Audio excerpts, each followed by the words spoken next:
Ufa! Chegamos ao nosso último vídeo.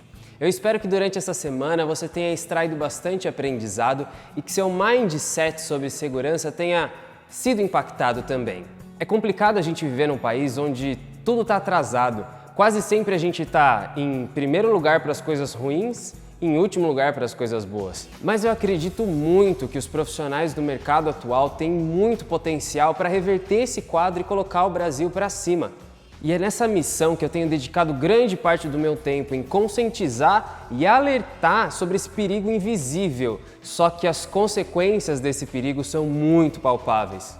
É hora de transformarmos as nossas empresas, é hora de sair na frente, é hora da mudança agora. A tecnologia está aí para ser usada. Usufrua de tudo que ela disponibiliza para o seu negócio. A internet é a evolução. Não deixe de investir em novas tecnologias e ferramentas por achar que não vale a pena ou por achar que não tem necessidade disso. Tem necessidade sim, o mercado atual necessita disso, exige isso, ele é competitivo e você precisa se destacar. Só sobrevive no mercado atual se você estiver minimamente virtualizado. E é por isso que a gente está te trazendo esse alerta de segurança. Que a virtualização é quase que obrigatória, eu acho que você já sabe. Transações bancárias, arquivar documentos, se comunicar, são ações cotidianas que dependem da internet para acontecer, não é verdade? O problema é que a cada degrau galgado nessa escada da evolução tecnológica, mais vulnerável você fica. É um crescimento paralelo, ou seja, não adianta você querer aprimorar toda a sua estrutura tecnológica aí dentro da sua empresa sem ao menos providenciar um mínimo de segurança e proteção. Quando eu falo de proteção mínima, pensando naqueles módulos e nas camadas de segurança do escritório seguro que eu te apresentei no vídeo anterior, é pensar que pelo menos uma daquelas camadas ou básicas camadas ou camadas iniciais, módulos iniciais, precisam ser aderidos para te tornar menos vulnerável. Você não precisa logo de cara atender todos os requisitos que eu te apresentei. Vá aos poucos se você achar melhor. O importante é que você tenha pelo menos alguma ferramenta de proteção dentro da sua rede. Presta atenção numa coisa, assim como na segurança de uma casa, é impossível você garantir 100% que não aconteça uma invasão. E pensando na segurança da sua rede, a ideia é a mesma coisa. Ou seja, aprimorar e aderir a mais camadas de segurança quer dizer que você está aumentando o seu nível de proteção. Ou seja, você minimiza cada vez mais as chances de você ser invadido. Ah, então quer dizer que não adianta nada eu colocar proteção na minha rede? Não, adianta sim. Os cybercriminosos, eles buscam vulnerabilidades. E quanto menos vulnerável você tá, maior a chance de você estar seguro. Beleza, eu acho que você já entendeu a importância de proteger a sua rede e os seus dados e o quão valiosos eles são. Agora, Lucas, por onde que eu começo? Dica número 1.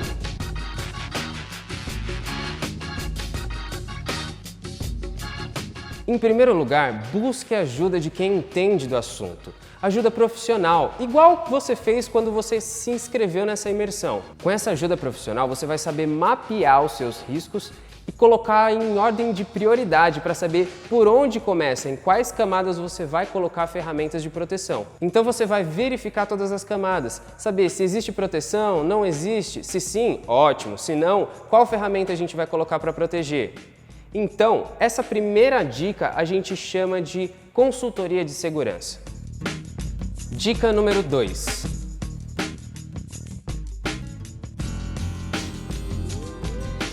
Bom, feita essa primeira etapa aí de verificação, mapeamento de risco, identificando as ordens de prioridade e tal, é muito importante que você crie uma política de segurança da informação. A política de segurança nada mais é do que as regras que você vai colocar aí dentro da sua rede.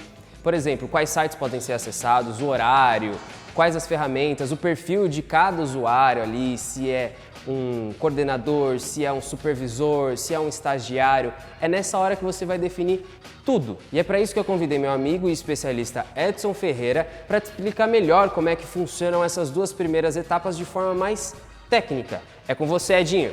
Para quem chegou até aqui e viu todo o conteúdo anterior, chegou a hora de colocar a mão na massa e fazer na prática, garantir e elevar o nível de segurança do seu ambiente. E começaremos por onde? Fazendo um planejamento. É importantíssimo que você mapeie todas as áreas frágeis do seu negócio, todos os pontos de menor segurança, todos os itens com maior exposição e desenhe um plano, um planinho estratégico fácil. Mapeie todas as áreas, mapeie tudo que você tem, coloque peso e prioridade e comece a desenhar suas políticas. As políticas são simples. A política é pessoas, equipamentos e permissões. Pessoas A podem sim ver os itens B. Pessoas C não podem ver os itens D. Com base nessas políticas simples, você consegue empregar um bom plano. Empregando um bom plano e chegando na conclusão de quais são os riscos que você precisa eliminar, fica fácil. É só colocar a mão na massa no quesito investimento de empenho. Preciso gastar energia ajustando e investindo as ações que no meu mapa me pareceu mais frágil. Se é a minha borda da rede, tomo ações na borda da rede. Se as ações é no controle de navegação, tomo ações no controle de navegação. Se a minha fragilidade são acessos por túneis não seguros, externos para o interno, invisto nisso. Se as minhas ações é falta de proteção de dados, protejo os meus dados. É bem simples. Passo 1, sento e planejo as políticas. Passo 2, mapeio as minhas necessidades de negócio e os riscos. Passo 3, coloco tudo em prática. Bem simples, sem muita tecnologia e sem gastos até aqui. Os funcionários da área administrativa da contabilidade não podem acessar os documentos fiscais de impostos de um sistema determinado. Ele não tem acesso a esse sistema, ou ele não tem acesso ao servidor de câmeras de monitoração. Eu não dou acesso. Contador da contabilidade não terá acesso às folhas de pagamento da equipe. Eu vou lá e restringo o acesso dele dentro do servidor onde está a folha de pagamento. O primeiro passo é tentar fazer, porque não é muito difícil. Com pouco exercício, você consegue descobrir fácil quem são suas pessoas, suas equipes, seus terceiros envolvidos, qual é sua infra e quem tem acesso ao quê. Quem deveria e quem não tem. Mas caso você não tenha tempo, o seu negócio é pujante, você está investindo todo o seu tempo no seu negócio, busque um parceiro estratégico. Parceiro estratégico são aqueles que querem somar energia com você para conquistar maior segurança. Não busque consultorias que cobram hora homem. Essas não levam a lugar nenhum. Busque um parceiro estratégico, uma empresa que vai junto com você construir um futuro seguro. Legal! Agora você já deu uma bela de uma adiantada. Já pode até se arriscar a colocar algumas ferramentas aí dentro das suas camadas.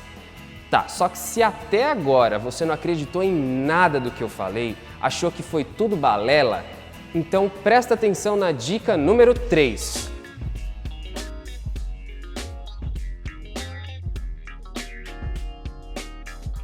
Existe uma forma muito simples de provar quão vulnerável você pode estar.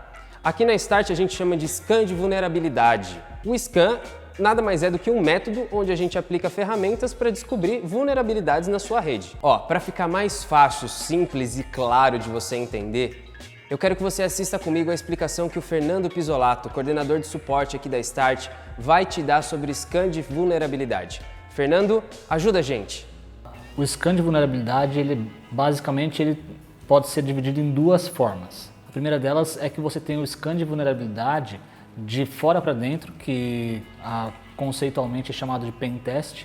Existe um outro que é um scan de vulnerabilidade interna, porque eu não tenho vulnerabilidade somente da minha porta para fora, digamos assim, né? Eu tenho também dentro algumas possibilidades. Dar um exemplo bem simples, né? Mesmo que um ladrão ele consiga entrar na minha casa, eu consigo fazer algumas coisas para que ele não faça tudo. Eu posso colocar o dinheiro guardado em um lugar, então ele não vai ficar totalmente exposto mesmo que ele entre em casa. Então existem dois conceitos que a gente precisa primeiro definir para que as pessoas entendam que não é simplesmente a scan de vulnerabilidade é a mesma coisa. Então, a primeira coisa é que o pen test ele vai fazer uma tentativa de invasão ou de detectar possíveis liberações que existem dentro de uma rede quando eu faço um teste simples ou até avançado em um IP, por exemplo, que é basicamente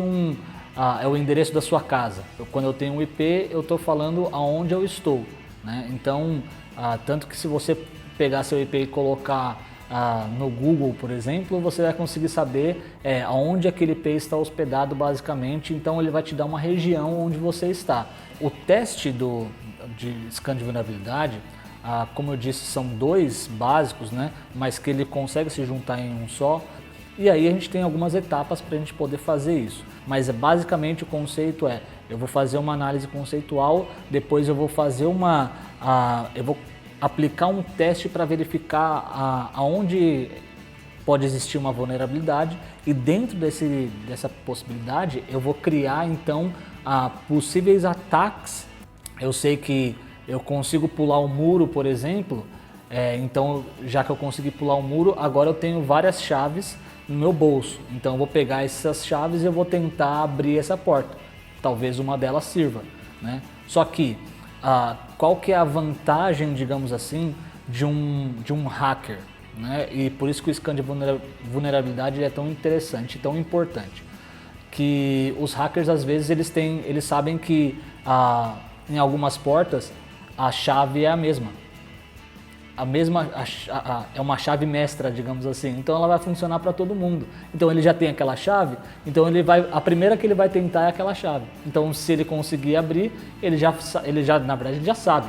Eu vou tentar nessa porque a porta ela é muito parecida com todas as outras que eu já tinha visto, né? E a gente está falando de porta com relação à casa, mas é basicamente o que a gente tem numa rede interna ou, obviamente, quando a gente faz o teste de fora para dentro para tentar descobrir, né? Eu não preciso estar dentro da rede para conseguir descobrir isso. E depois disso, todas essas análises, a gente faz essa análise inicial, análise prévia, depois a gente faz essa parte de coletar o que tem de possível vulnerabilidade, depois a gente consegue fazer alguns testes mais aprofundados onde ele faz aquela tentativa de invasão e depois de toda essa coleta a gente vai apresentar um relatório onde eu tenho a possibilidade de mostrar que na janela da cozinha eu tenho a minha maior vulnerabilidade, então ali eu tenho que atacar com uma segurança maior.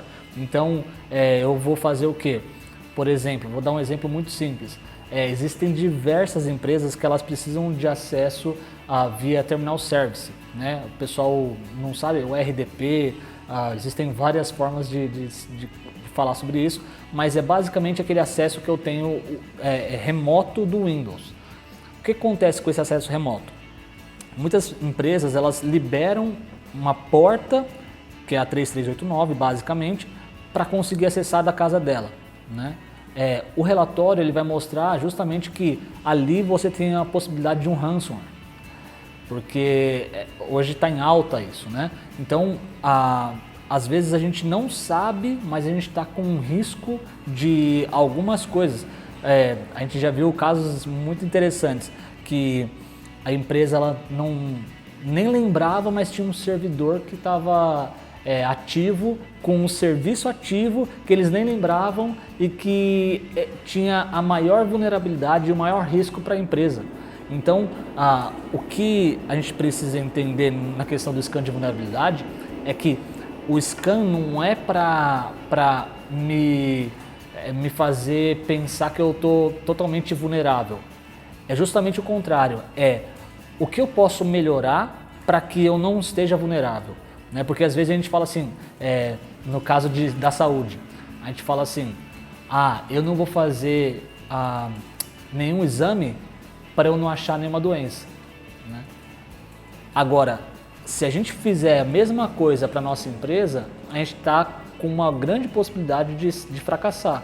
Porque hoje, cada vez mais, os hackers eles estão buscando não as grandes empresas.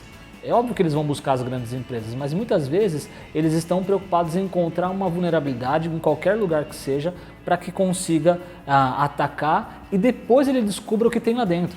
Então ele não está preocupado no começo em saber quem você é. E é por isso que é tão importante a gente ter o scan. E aí, quando a gente pega todos esses passos e pega o relatório final, eu falo, olha, agora eu tenho o que fazer, porque eu vou ter quais são os meus problemas, como eu corrijo isso, e aí eu obviamente vou deixar isso para alguém fazer, ou eu vou fazer, depende do nível que eu tenho de capacidade na parte de informática, de tecnologia para conseguir fazer tudo isso. Às vezes eu posso contratar alguém para fazer e tal, mas o importante é que eu sei onde eu tenho minhas vulnerabilidades. Vamos pegar o exemplo de novo da casa.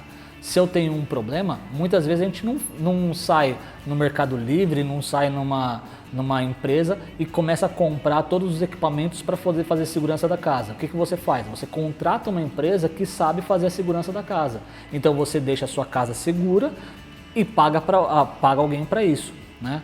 E basicamente, né, independente de pagar ou não, a questão é que eu dando isso para que alguém que saiba fazer é muito mais fácil, né? Agora, não há nenhum problema de a gente assumir esse risco e falar o seguinte, eu vou fazer. E por isso que é importante saber o que fazer, né? Então, eu acho que a gente tendo essa parte de entender o scan de vulnerabilidade, a gente começa a saber o que a gente tem exatamente dentro da nossa rede.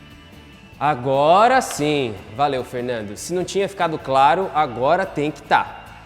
Beleza, eu te dei várias dicas, 3 dicas para ser mais exato, mas ainda falta uma. Dica número 4.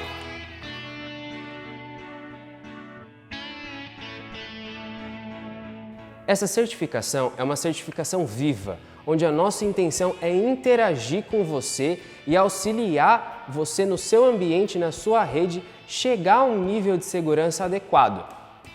Portanto, nós aqui da Start estamos inteiramente à sua disposição se você quiser conversar melhor, entender o seu ambiente, para te orientar quais as ferramentas e as alternativas e te proteger desses riscos que a gente falou nesse tempo todo. Bom, estamos chegando ao final da nossa certificação e eu quero te parabenizar demais pela iniciativa e pela intenção de proteger e cuidar do seu negócio.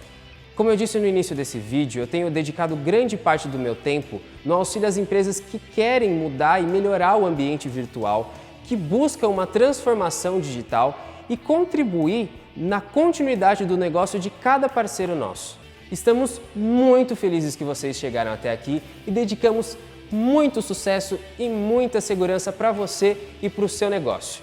E é isso aí, foi um prazer, galera. Até mais!